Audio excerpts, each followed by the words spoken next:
Hola, soy la doctora Natalie Rubio, urgencióloga pediatra. El tema que vamos a compartir con ustedes pues, es el enfoque en pediatría del COVID-19. Los objetivos de esta charla van a ser establecer diferencias entre la presentación clínica entre niños y adultos, caracterizar las manifestaciones clínicas de esta enfermedad en la población pediátrica, analizar los probables factores protectores de cuadros graves y evaluar la evidencia en cuanto a estudios complementarios y tratamiento. Siempre que vamos a enfrentar un enemigo en medicina, tenemos que hablar de cifras.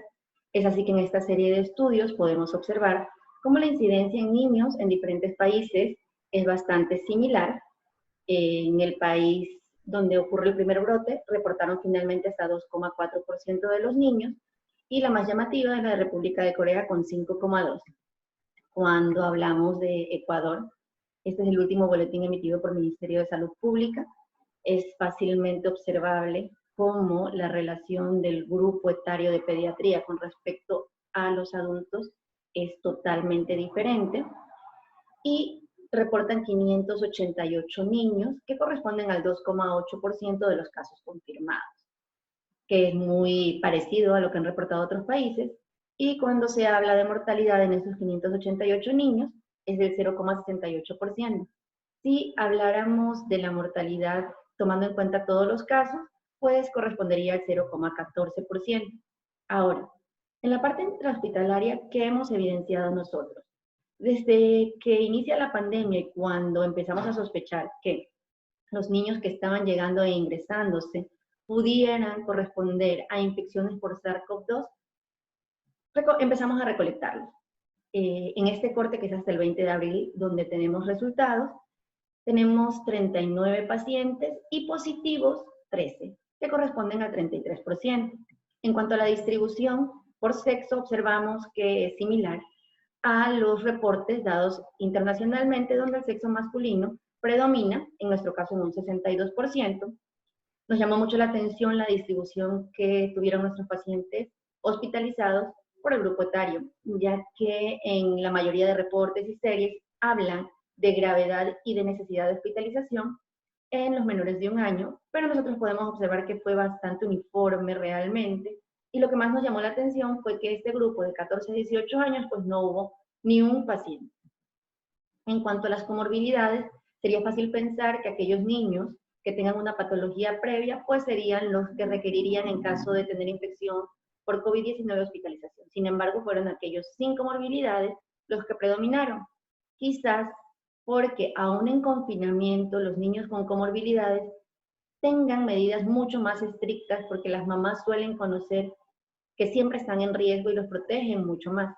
En cambio, los niños que están confinados, sí, no tienen estas medidas, sino que están en contacto con todos los adultos que están dentro de casa, e incluso aquellos que salen, ya sea a comprar o a trabajar. Entonces, no hay las mismas medidas, y eso puede ser la situación por la cual igual la proporción de aquellos niños sin patología sea superior a aquellos con patología previa. Estas cifras evidentemente nos hacen pensar que hay una diferencia entre la respuesta de niños y adultos, y que ha sido evaluada en varios estudios. Aquí les pongo probables explicaciones que se vienen barajando, entre ellos la inmadurez inmunológica, la cual impediría que el niño haga una respuesta exagerada como la puede hacer el adulto, con una tormenta de citocinas, con lesión en órganos blancos y con gravedad de cuadros. No significa que el niño no la vaya a presentar, probablemente sí, pero en menor proporción, y por eso los cuadros graves son mucho menores. Además, esta inmadurez va ligada directamente con la menor cantidad de receptores AC2. También es conocido que estos son los receptores por los cuales el virus ingresa al cuerpo, lo que haría pensar que, si bien es cierto, el niño va a estar expuesto al virus, probablemente la capacidad de ingresar va a ser mucho menor, y por eso la carga viral pudiera ser menor. Otra situación bastante estudiada es la diferencia que tiene por entrenamiento la inmunidad innata y adaptativa que tenemos todos los seres humanos. Sin embargo, en los niños está altamente entrenada por exposición repetida a virus. El niño, desde que nace, desde que sale del útero de mamá, y sobre todo en la primera infancia, tiene un contacto repetido con virus que se encuentran en el ambiente y que hacen que su sistema inmunitario esté en constante, no solo exposición, sino en constante trabajo. Por lo tanto, hay muchos estudios que incluso hablan de que este entrenamiento hace que haya células de memoria lleguen directamente a la parte medular y se produzcan células de la inmunidad con diferente funcionalidad con respecto a los adultos. De esta manera, los niños tienen una capacidad de controlar los virus mucho más eficaz que los adultos. Algo parecido pasa con la vacunación, en donde también se ha demostrado que hay reacciones cruzadas. Es decir, yo me puedo vacunar para un virus en particular, hay una respuesta evidente, pero eso me puede proteger, quizás no igual que para el virus o para la vacuna que se me está poniendo, pero me protege parcialmente para otros virus. Y esta situación, esta respuesta a la vacunación con el esquema que suelen tener los niños, sobre todo como dijimos en la primera infancia, pues también podría conferir una protección y una mejor respuesta al tener contacto con el virus.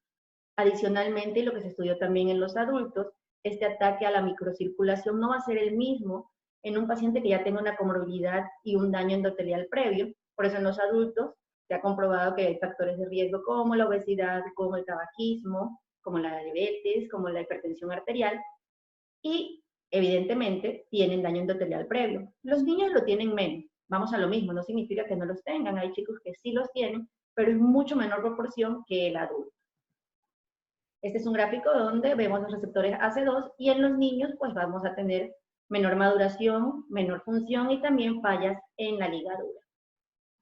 Solo para observar lo que probablemente puede pasar por un lado en los adultos con mayor frecuencia y lo que puede pasar en los niños con mayor frecuencia. Es decir, cuadros más graves con respuestas mucho más agresivas, con ataques en órganos diana, con destrucción y apoptosis de células como los linfocitos, pues son los adultos, su gravedad está relacionada con linfopenia, con daño endotelial, con vasoconstricción, con activación plaquetaria y probablemente con casos fatales más frecuentes.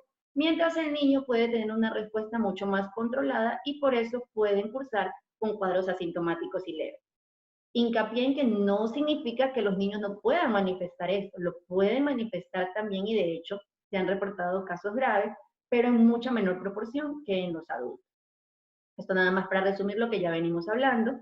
En los niños siempre la balanza va a ser hacia abajo por la menor cantidad de receptores, por lo que ya hablamos de la inmunidad entrenada, porque sus linfocitos B, T y natural killer generalmente y en condiciones fisiológicas están aumentados, tienen menor exposición a personas que sean portadores del virus por estar confinados de manera más estricta, tienen mayor contacto con otros virus, tienen una respuesta a vacunación previa y además menor daño endotelial.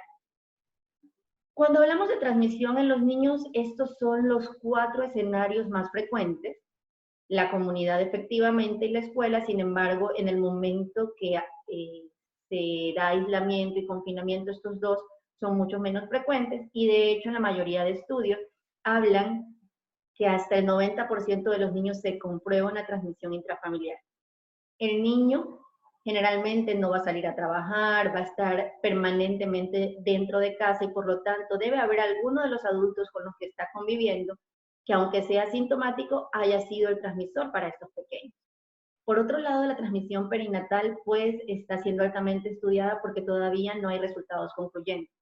Por un lado, se ha comprobado niños que ya tienen generación de anticuerpos IgG e IgM, lo cual podría hacer pensar que mamá enferma a través de placenta lo transfirió, pero por otro lado hay otros estudios en los cuales se han estudiado incluso placenta, líquido amniótico, mucosa vaginal y el bebé, en los cuales todo sale negativo y luego pudieron salir positivos al estar en contacto directo. Sin embargo, no hay información que pueda avalar ninguna de estas situaciones. Lo que sí está descrito hasta ahora es la protección de la lactancia materna y que no debería descontinuarse, porque pues a muchos nos van a preguntar si una mamá enferma debería dar de lactar o no. No se ha comprobado que haya transmisión viral por la leche y por ahora las recomendaciones son mantener la lactancia materna. Pero cuando de niños hablamos hay una situación muy interesante que también está siendo muy estudiada, que es la excreción viral a través de las heces. Y de hecho han hecho estudios comparativos de medir PCR en secreciones nasofaringeas y paralelamente medirlas a nivel gastrointestinal por heces. Han demostrado que se negativiza primero en el niño a nivel nasofaringeo, siendo persistente a nivel gastrointestinal. Esto podría hacernos pensar que el niño pudiera ser un transmisor silente, sobre todo en los lactantes en los cuales la mamá, el papá, el cuidador va a estar en manipulación con sus heces cuando los cambia, y si no hay una correcta limpieza, pues pudiera haber transmisión fecal-oral o fecal con mucosa. Sin embargo, esto no está comprobado aún. Lo que sí está comprobado es la persistencia por más tiempo a nivel de heces. Por lo tanto, tendríamos que tener mucho cuidado hasta que esto se compruebe. Y también esta transmisión o esta persistencia ha tenido algunas explicaciones. Han investigado a nivel gastrointestinal y han encontrado que hay receptores AC2, por lo tanto, podríamos explicar que efectivamente el virus va a tener dónde ser captado. Además, en los niños, esta es una situación que la conocemos mucho los pediatras, que es la persistencia por ingestión, ya que el niño no suena su nariz, no escupe, sino que simplemente sus secreciones las ingiere y van llegando al árbol, al sistema gastrointestinal, por lo cual pudiera haber siempre contacto con el virus de manera repetida por ingestión desde la nasofaringe. Adicionalmente, se está proponiendo que a nivel nasofaringeo probablemente el aclaramiento va a ser más rápido, mientras que a nivel gastrointestinal va a ser más lento. Por lo tanto, esta transmisión hay que tenerla mucho en consideración cuando de pediatría hablamos. Cuando nosotros decidimos ver cuántos tenían contacto epidemiológico, pues vimos que en el 69% pudimos determinar. Esto, como recomendación, es muy importante la anamnesis. Y este contacto epidemiológico tenemos que establecerlo realmente haciendo un interrogatorio dirigido. Es probable que si le preguntamos a la mamá o al papá o a quien lleve al bebé al hospital si tuvo contacto con un COVID positivo, la respuesta va a ser no. Sabemos que muchas personas no se han realizado la prueba tampoco. Entonces, nuestro interrogatorio no debe ir solo a si es positivo, sino a qué tipo de trabajo tiene el familiar, a cuántas personas viven en la casa, a síntomas probablemente inespecíficos, como si tuvo fiebre, si tuvo rinorrea, si tuvo dolor de garganta, si tuvo anosmia, o sea, datos que ya nos logren hacer establecer un contacto epidemiológico. A veces no es tan fácil y podemos perder información valiosa, no sabemos si dentro de estos 4 nuestro problema fue no identificar realmente ese contacto. Entonces, esa es la recomendación para los pediatras y para todos los médicos. La información tiene que ser dirigida. Hay que sacar estos datos que a veces no son tan evidentes o que muchas veces los familiares nos niegan de entrada porque tienen miedo y después nos van entregando de a poco la información y podemos establecer este nexo y ya con esto tenemos de dónde iniciar nuestra sospecha y nuestra investigación. Ahora, cuando hablamos de manifestaciones clínicas en los niños y nos planteamos si son diferentes a los de los adultos, nuestra primera revisión fue, bueno, ¿qué pasaba con los otros coronavirus? Y aquí hay un cuadro bastante interesante en el cual debemos saber que el contacto mayor que tienen los niños son justamente con este grupo, que son los que comúnmente circulan. De hecho, son los que más se pueden aislar en niños, del 4 al 6%, incluso aquí lo nombran del 2 al 19%, suelen cruzar con coinfecciones y de hecho estos coronavirus incluso se han encontrado en líquido cefalorraquídeo en pacientes que han tenido convulsiones febriles. Ahora, cuando hablamos del SARS y del MERS, podemos ver que más o menos tiene una relación muy similar hasta lo que se ha presentado ahora con el SARS-CoV-2 y con una mortalidad más o menos similar. Ahora, en los niños con SARS-CoV se dieron cuenta que no solo tenían síntomas respiratorios, sino otro tipo de síntomas. Podemos observar aquí la severidad de estos cuadros, que es muy similar al cuadro anterior, en los cuales vemos que casi todos se agrupan entre los asintomáticos y leves. Esta serie es una de las más grandes que incluye 2.143 niños entre confirmados y sospechosos, pero efectivamente se agrupan más en los cuadros leves y moderados e incluso los asintomáticos, siendo los severos y críticos muchísimo menos. Algo parecido pasa en Italia. Podemos observar cómo casi el 75% se agrupa en estos dos, mientras que los severos y críticos solo llegan al 2%. En Argentina, que reportan aquí a finales de abril, coincidentemente los casos leves son el 75% y los graves en el 2,9%. ¿Qué pasó con nosotros? Tenemos que tener en claro que esto es solo de pacientes hospitalizados, no tenemos datos de un grupo poblacional total en el cual pudiéramos hacer proporción de cuántos asintomáticos, cuántos leves, etcétera. Esto es simplemente de niños que requirieron ser hospitalizados. Sin embargo, nosotros tuvimos gravedad en el 39% de estos niños que requirieron manejo en área crítica, mientras que solo 2 fueron leves y se pesquisaron por otras situaciones, sobre todo por contacto epidemiológico, pero no porque tuvieran sintomatología en ese momento. Esta serie de estudios también llega a la misma conclusión, donde la agrupación de pacientes asintomáticos y con cuadros leves fue superior, y donde sus manifestaciones clínicas, esto sí es muy importante que lo observemos, que estos reportes son desde enero a febrero, y la mayoría de los síntomas que reportan aquí son básicamente respiratorios, la fiebre a la cabeza, pero luego son rinorrea, tos, dolor de cabeza, algo nombran a la diarrea, pero no hacen mucho hincapié en estos primeros estudios. Luego este publicado en abril, pero igual son de pacientes que se captaron hasta marzo máximo. Y viene lo mismo, básicamente estaban enfocados en síntomas generales, pero predominaban los síntomas respiratorios. Sin embargo, en todas estas revisiones, pese a que esos eran los síntomas principales, solo los podían identificar en el 50%. Fue entonces cuando como pediatras nos planteamos si realmente estos chicos que estaban cursando la enfermedad solo tendrían manifestaciones a nivel respiratorio. El consenso de la Sociedad de Pediatría China incluso los agrupaba como asintomáticos, infección aguda del tracto respiratorio superior, neumonía leve, neumonía grave y casos críticos. Esto quiere decir que finalmente también se estaban centrando la clasificación en datos respiratorios y compromiso del mismo. De hecho, cuando inicia la alerta sanitaria y nos ponen a nosotros como trabajadores de la salud a captar a aquellos sospechosos, todos tenemos conocimiento que nos daban pautas muy claras, que era tener fiebre, tener cefalea, tener tos seca y dificultad respiratoria. Estos fueron los casos que asumimos como sospechosos de entrada. Pero como pediatras que estamos acostumbrados a ver enfermedades virales, sí nos quedaba la duda porque la mayoría de enfermedades como tal no tienen una afección en un solo aparato y sistema.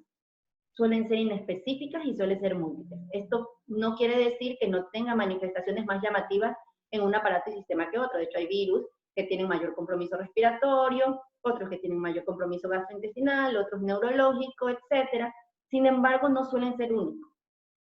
Suelen tener síntomas a nivel de todos los aparatos y sistemas, solo que más acentuados en unos que en otros. ¿Qué cambiaría o qué haría que el SARS-CoV-2 no fuera así? Y a medida que han empezado a haber más reportes y a haber más casos, han evidenciado que efectivamente los niños pueden cursar con muchísima más sintomatología. Y es entonces que vemos que también pueden cursar con anosmia, disgeusia, afección de mucosas y de piel. Pero imaginen cómo un niño de 3 años, asintomático, que de repente tiene anosmia y disgeusia, nos lo puede comunicar. Y esta es una limitante grandísima en los niños, por lo cual probablemente casos leves y asintomáticos no los detectemos, pero podemos ver cómo puede comprometer otros lugares. Ahora también nos dimos cuenta, con todos los estudios, que el hecho de tener tos no es necesaria para poder sospecharla, porque en algunas series solo hasta el 50% lo permite, o lo presenta, perdón. En cuanto a la fiebre, pudiera acompañarse también de alteraciones neurológicas, se ha descrito somnolencia, irritabilidad e incluso convulsiones asociadas a fiebre. Los síntomas digestivos son otros síntomas que están claramente y ampliamente estudiados actualmente y se describe dolor abdominal, náuseas, vómitos y diarrea. Y la dificultad respiratoria como tal no necesariamente va a ser el síntoma cardinal. Lo que sí nos hemos dado cuenta es que en casos graves sí o sí va a haber involucro pulmonar, ya sea clínico, porque el niño llega con clínica de cuadro respiratorio, o radiológico, el niño que no llega con ningún cuadro respiratorio en su rehistoria, llega grave por otras situaciones, pero cuando hacemos un estudio radiológico, observamos que ya hay algún tipo de alteración. También hay que sospecharlo en aquellos pacientes que llegan insuficientes respiratorios o inestables hemodinámicamente sin una explicación clara, porque todos los casos severos que se han descrito pues están dentro de este grupo, así que deberíamos considerarlo dentro de nuestro diagnóstico diferencial. Ahora, eso fue al principio, pero en reportes como el de Argentina en abril, ya observamos que no son 5 síntomas, son 15, porque ya empiezan a observar que en los niños hay muchísimos síntomas que deberíamos considerar. Y esto involucra desde síntomas neurológicos, respiratorios, gastrointestinales, los inespecíficos, y entonces ya empiezan a ampliar que esto es más compatible con lo que nosotros estamos observando. Esto es lo que nosotros hemos observado. Lo que sí podemos por ahora decir es que todos nuestros pacientes tuvieron en común, casi todos, fiebre. Todos ellos, cuando ingresan con fiebre y luego cualquiera de los otros síntomas. Observamos que en la parte respiratoria, tos y dificultad respiratoria, solo lo encontramos en 5 pacientes, que corresponderían más o menos al 40%, mientras que los síntomas digestivos, como vómitos, diarrea, dolor abdominal, se encontraron en una proporción muy similar. De hecho, tenemos niños con síntomas neurológicos, 2 de ellos con convulsiones, y también 2 de ellos que presentaron lesiones cutáneas, uno con un cuadro similar y con todas las manifestaciones que nos hacían pensar en una enfermedad de Kawasaki. Entonces, nuestra realidad es muy similar a lo que se ha venido presentando, ya cuando no nos centramos solo en síntomas respiratorios, sino en nuestros pacientes positivos que han tenido un sinnúmero de manifestaciones clínicas y que deberíamos considerar.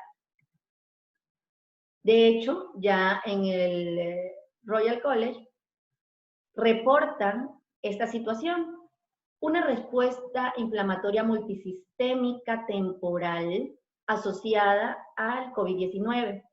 Ellos también reportan que han visto manifestaciones compatibles con Kawasaki, con choque tóxico por estreptococo o estafilococo, con un síndrome de activación macrofágica, datos compatibles con sepsis, el dolor abdominal inusual, no tan compatible, pudiera tratarse incluso de una adenitis mesentérica. Sabemos que este cuadro es muy frecuente en los niños en los cuales hay afección del tejido linfático abdominal y que puede provocar un dolor abdominal intenso que incluso pudiera parecer quirúrgico, pero ellos lo que observan es que es acompañado con alteración de marcadores inflamatorios. Los criterios que han utilizado son los siguientes: debe tener fiebre persistente, inflamación con neutrofilia PCR elevado y linfopenia y evidencia de falla multiorgánica, que hayamos excluido otras causas de infecciones, ya sean bacterianas o virales, y de hecho ellos proponen que no necesariamente tienen un PCR negativo, pueden tener, positivo, incluso lo pueden tener negativo, pero lo están sospechando altamente. Entonces, ya un paciente, como lo dijimos anteriormente, con datos de choque o datos de respuesta inflamatoria, sin una explicación clara, con un contacto epidemiológico, pudiera corresponder a una manifestación clínica del SARS-CoV-2. También se están estudiando, y como lo ven aquí, hipótesis sobre una sepsis viral, un choque séptico viral, que tenemos que tenerlo en cuenta. Finalmente, es más para fines de manejo del paciente, de lo que vamos a utilizar de equipo de protección para su manejo, porque el tratamiento per se no va a cambiar. Si me llega un choque, yo lo voy a tratar exactamente igual. No va a importar si es causado por SARS-CoV-2 o por cualquier otro agente. Finalmente lo voy a tratar igual, pero lo importante aquí es que lo tengamos dentro de nuestros diagnósticos diferenciales. Otra situación que está siendo investigada es justamente lo que hablábamos del dolor abdominal. En este estudio hacen una comparación entre aquellos que presentaron síntomas gastrointestinales versus aquellos que no presentaron síntomas gastrointestinales, y la conclusión es que aquellos que presentaban síntomas gastrointestinales eran más propensos a presentar cuadros un poco más graves y alteraciones analíticas más llamativas con respecto a los niños que no tenían síntomas gastrointestinales. En ese momento, y ya con toda esta información, realmente nos planteamos, sí, realmente hay que centrar la atención y clasificarla netamente basados en el compromiso respiratorio. Ya en este momento la respuesta probable va a ser no, porque vemos que el compromiso puede ser multisistémico y que realmente su clasificación va a ser de acuerdo a la gravedad que está presentando el paciente. Así tenemos el paciente asintomático y con síntomas leves, puede llegar a un paciente que tiene un caso moderado donde ya hay alteración de signos vitales, el paciente va a necesitar algún tipo de soporte, ya sea a nivel respiratorio o hemodinámico, porque ya tiene datos de deshidratación y dificultad respiratoria, o cuadros graves en los cuales francamente se está evidenciando que está insuficiente, está inestable hemodinámicamente o ya tiene alteración neurológica, incluso con choque séptico y falla multiorgánica. Ahora, ¿cómo se presentaron nuestros casos graves? Vimos que eran 5, pero de estos 5 llamativamente predominó la inestabilidad hemodinámica sobre la insuficiencia respiratoria, así que tengamos en cuenta esta situación. Cuando vamos a plantear un diagnóstico diferencial en pediatría es realmente complicado, porque las manifestaciones son muy similares a muchas otras patologías. De hecho, nosotros veníamos viendo bastantes repuntes. Durante este año iniciamos con influenza hasta enero, luego tuvimos un gran pico de sincitial respiratorio con niños sumamente graves que terminaron en terapia intensiva. En ese momento se agregó el dengue, y el dengue era nuestro principal enemigo cuando llegó la pandemia. Entonces, establecer un diferencial entre todas estas patologías con una patología nueva que no conocíamos cuál iba a ser sus manifestaciones, realmente ha sido un reto a nivel pediátrico. Hay reportes, como lo dijimos, ya de Kawasaki como presentación. Se ha propuesto si es una concurrencia o es una causa. Justamente coincidió en que el paciente manifestó este tipo de vasculitis y estaba infectado por COVID-19, o este COVID-19, sus manifestaciones agudas son similares a las de un Kawasaki, o finalmente la tuvo previamente y causó esa enfermedad posterior. Es bastante complicado poder definir esto. Finalmente, si tenemos una enfermedad de Kawasaki propiamente dicha, el tratamiento va a ser aplicado para tal, pero tenemos que considerar que el COVID-19 pudiera causar manifestaciones similares y tenemos que tenerlo en cuenta. Otra situación que no podemos descartar y que pasa mucho en niños es la coinfección. En este estudio realizado en China encontraron hasta 51% de coinfección. Entonces, no quiere decir que yo, al tener ya un virus detectado, no esté coinfectado al mismo tiempo por el COVID-19. Hay que tener en cuenta esta situación. Y no lo podemos descartar en dengue. De hecho, hemos tenido muchos niños que llegan con clínicas sugestivas de dengue, con exámenes de laboratorio sugestivos de dengue, pero con contacto epidemiológico. Por lo tanto, tenemos la obligación de descartar que haya coinfección. Cuando hablamos de estudios complementarios, en pediatría pasa exactamente lo mismo que vimos anteriormente. No se ha podido comprobar que haya un hallazgo patognomónico o alguna alteración que nos pueda guiar.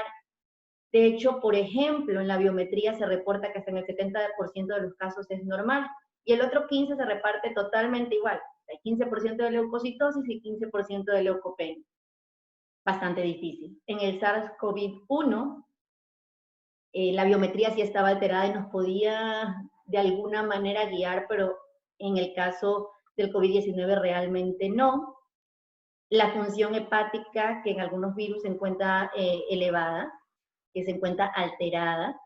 En los pacientes se ha descrito que generalmente no hay, y cuando hay es discreta, y los que no son discretos hay que pensar en coinfección o que ya el paciente está muy grave y ya es un dato de falla multiorgánica.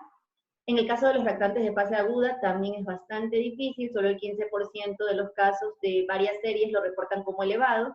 La procalcitonina lo mismo, en algunos incluso sugieren que tener la procalcitonina elevada nos obliga a descartar que haya un cuadro bacteriano sobreagregado, y solo el 3% de linfocitos anormales, cuando los adultos realmente la linfopenia es un marcador de gravedad.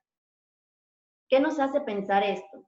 Esto lo que nos lleva a pensar es que pudiera ser que, como no manifiestan cuadros tan graves, no observamos cambios tan relevantes todavía. Probablemente cuando se una la información de todos los casos graves a nivel mundial, pudiéramos tener ya alguna situación diferente, pero por ahora no la hay. Entonces, hay que tener muchísimo cuidado en esta interpretación, porque de entrada, en los casos que vemos en los niños no hay alteraciones, pero eso no significa que en algún punto las podamos determinar cuando rondamos más casos de niños graves. Ahora, cuando hablamos de otros marcadores utilizados en adultos, pues probablemente transpolándolos van a ser iguales y nos van a marcar gravedad de la enfermedad, pronóstico y monitoreo terapéutico. Adelantándonos a eso, nuestros pacientes que han estado hospitalizados, el 80% sí han tenido alteración de estos marcadores, como es la ferritina, el fibrinógeno, el dímero D. Sin embargo, aún no podemos hacer una correlación de estos con la gravedad que tuviera finalmente el paciente. Estas son nuestras estadísticas comparativas, en las cuales los leucocitos en el 61% de los casos fueron normales y tuvieron leucocitosis el 30%, como una media de 12.000 leucocitos, linfocitos una media de 3.900, normales en el 81%, y hubo más linfocitosis que linfopenia. En cuanto a reactantes de fase aguda, van a observar que la media va a estar muy elevada, pero es como la serie es corta y hubieron pacientes que tuvieron claros datos de choque con alteración llamativa de estos reactantes, pues van a mover las cifras, ¿de acuerdo? Y en la procalcitonina, pues se repartió entre el 50%, el 45% y el 50%, no hubo mucho cambio. Sin embargo, lo que sí podemos decir que los pacientes gravemente enfermos fueron aquellos que tuvieron procalcitonina anormal. En cuanto a los estudios de imagen, aquí tenemos los reportes que hacen en China, donde el 42% de ellos fueron normales, y en caso de que hubiera alguna lesión, iba a ser menos extensa y acentuada con respecto al adulto. Podemos observar que no hay ningún patrón patognomónico. Es probable que si nosotros hacemos una tomografía a un paciente con alguna otra enfermedad viral, pues tenga alteraciones muy similares a estas y no pudiéramos diferenciarlo. Sin embargo, a la cabeza pues está el patrón de vidrio esmerilado, seguido por la consolidación unilateral. Estas son imágenes de niños en los cuales podemos observar que, si bien es cierto hay alteraciones, no son tan llamativas como cuando hablamos de los adultos. Esto simplemente estamos poniendo estudios tomográficos de revisiones, pero sí hay chicos que han tenido alteraciones muy llamativas y probablemente sí van a estar asociadas a la gravedad del paciente. En este estudio vimos que en pacientes captados con resultados positivos, en los adultos el 91,5% tuvieron alteración, a diferencia de los pediátricos que solo lo tuvieron en un 50%. Esto es algo parecido, en el cual hubieron distribuciones, pero lo que podemos observar es que no hay un dato patognomónico. Hay diferentes patrones que se han observado en diferentes estudios. Y nosotros, ¿qué encontramos? Nuestro hallazgo tomográfico primero, que de estos pacientes, los dos que estaban leves y asintomáticos no se les realizó estudio tomográfico, y a los que sí les realizamos, el patrón que más vimos fue el consolidado unilateral, y en el caso del vidrio esmerilado, solamente 2 pacientes, que fue un 20% de los positivos. Ahora, solo puse esta diapositiva para que observen cuál es la situación en niños. En niños es bastante complicado incluso hacer una revisión sistémica por los pocos datos que hay, porque la mayoría son reportes de casos, son series pequeñas, son pacientes que han estado levemente enfermos, no hay tantos pacientes con gravedad a nivel mundial, por lo tanto es bastante difícil hacer una serie de ellos. Y hace una revisión sistemática y ven que de 815 solo pudieron incluir finalmente 18 estudios, y que sus conclusiones fueron realmente muy inespecíficas. 444 pacientes, síntomas más comunes, fiebres y tos, solo un caso crítico. El tratamiento pues definitivamente va a ser individualizado. El cambio característico tomográfico más llamativo fue el engrosamiento bronquial, seguido por el vidrio esmerilado e inflamación. Entonces, esto nos explica cómo en niños realmente todavía estamos en un panorama incierto, porque no tenemos tanta información con respecto al adulto. Ahora, cuando de tratamiento hablamos, sí es complicado en el adulto, porque no hay suficiente evidencia. Imaginen en el niño cómo es, mucho más difícil realmente. La parte del soporte ventilatorio y hemodinámico va a ser muy similar. Creo que para nosotros, como premisa, en pediatría va a ser lo que el paciente requiera, de acuerdo a su condición clínica. Vamos a individualizar el soporte, no es una receta de cocina. Vamos a darle al paciente lo que necesite en este momento, el tipo de ventilación que necesite en ese momento. En algunos estudios contraindicaban la ventilación no invasiva, el alto flujo, el CPAP, en otros no, así que todavía no tenemos muy clara esta situación, por eso seguimos dándole al paciente el soporte que en ese momento requiere. Lo que sí tenemos como consideración es una ventilación mecánica temprana. Cuando requieran broncodilatadores, evitar las nebulizaciones, utilizar inhalocámaras, y si presenta como complicación SDRA, pues definitivamente a estos pacientes se los tratará como tal. Ahora, en cuanto al manejo de líquidos, siempre va a ser dinámico, va a ser lo que el paciente amerite. En caso de que el paciente llegue chocado, no va a cambiar el manejo, vamos a manejarlo como cualquier protocolo de choque que tengamos dentro del hospital. Ahora, cuando hablamos de medicamentos, la cosa se pone mucho más complicada aún. Y voy a leer textualmente lo que dicen las guías, la mayoría de guías que he revisado, en cuanto al uso de medicamentos en los pacientes pediátricos. Las recomendaciones de terapia en pediatría provienen de estudios descriptivos, bajo número de casos, de experiencias clínicas y extrapolación de datos en población adulta. Hasta que no se disponga de resultados de estudios clínicos actualmente en curso con mayor calidad metodológica, no existe evidencia definitiva para basar el tratamiento de niños infectados con COVID-19. Es por esto que estas recomendaciones pueden variar a la luz de nueva evidencia. De hecho, en muchos casos para protección, los ponen o recomiendan que su uso solo sea en el marco de ensayos clínicos controlados, o sea, que los incluyamos dentro de eso. En nuestro país, lo que estamos aplicando, por lo menos a nivel hospitalario, es la firma de consentimientos informados para dejar respaldado el hecho de que no hay suficiente evidencia y que lo estamos poniendo, este tipo de medicación traspolado en estudios de adultos. Cuando se estudió el SARS-CoV-1, y esto después de haber intentado absolutamente de todo, ¿a qué conclusiones llegaron? Que la ribavirina era inefectiva y perjudicial y que de hecho los pacientes cursaron con anemia hemolítica y falla hepática, que cuando lo asociaron a interferón también fue inefectiva, que los esteroides pueden ser perjudiciales y de hecho disminuían el aclaramiento viral, la necrosis avascular, la osteoporosis y la aparición de diabetes. El opinavir ritonavir no es concluyente, las inmunoglobulinas no son concluyentes y los anticuerpos monoclonales tampoco tienen evidencias. Esto pasó con el SARS-CoV-1. Podríamos pensar incluso que por qué no sería la misma situación con el SARS-CoV-2, pero pues por ahora se están haciendo todo tipo de estudios para poder comprobar eficacia. Ahora, ¿qué medicamentos se han observado en diferentes guías? Todos los que ustedes aquí observan, el lopinavir, ritonavir, que lo recomiendan en las primeras etapas, sin evidencia también, el remdesivir, que están también estudiándolos, que impresiona prometedor, pero pues todavía no tenemos datos, los macrólidos que se han utilizado clásicamente por su efecto inmunomodulador y aparentemente controlador de virus, sin embargo, por ejemplo, en el MERS tampoco se pudo comprobar su utilidad, la hidroxicloroquina, que también por el efecto intracelular que tiene con aparente control viral está siendo utilizado, sin embargo tiene muchas contraindicaciones que hay que tener muy en cuenta, igual que la nitazoxanida y la ivermectina.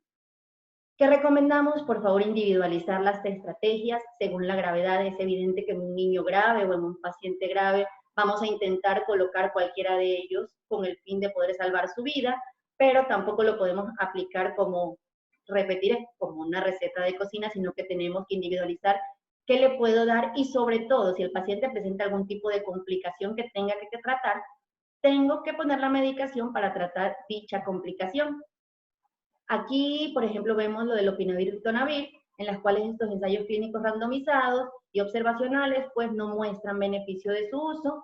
Otro tipo de medicamentos que también se vienen utilizando, como los esteroides, en algunos casos incluso nos dicen que no lo utilicemos en las primeras etapas porque puede ser más perjudicial al impedir que haya una respuesta adecuada al control de virus, el interferón beta inhalado que tampoco ha servido, las inmunoglobulinas que las ponen como consideración, al igual que el tocilizumab, pero en este caso tenemos que individualizar. ¿Por qué? Porque hay ciertas complicaciones en las cuales se pudieran utilizar. Por ejemplo, el esteroides quizás dentro del SDRA o el manejo del choque con insuficiencia suprarrenal, en los síndromes de activación macrofágica o en casos de encefalitis, al igual que las inmunoglobulinas, por ejemplo, pacientes con choque tóxico o con enfermedad de Kawasaki o que presenten hipogamaglobulinemia, o sea, pudiéramos necesitarlo de tratar algún tipo de complicaciones, igual que el tocilizumab, previa valoración de especialidad, sería lo ideal, y siempre y cuando el paciente perdón, esté grave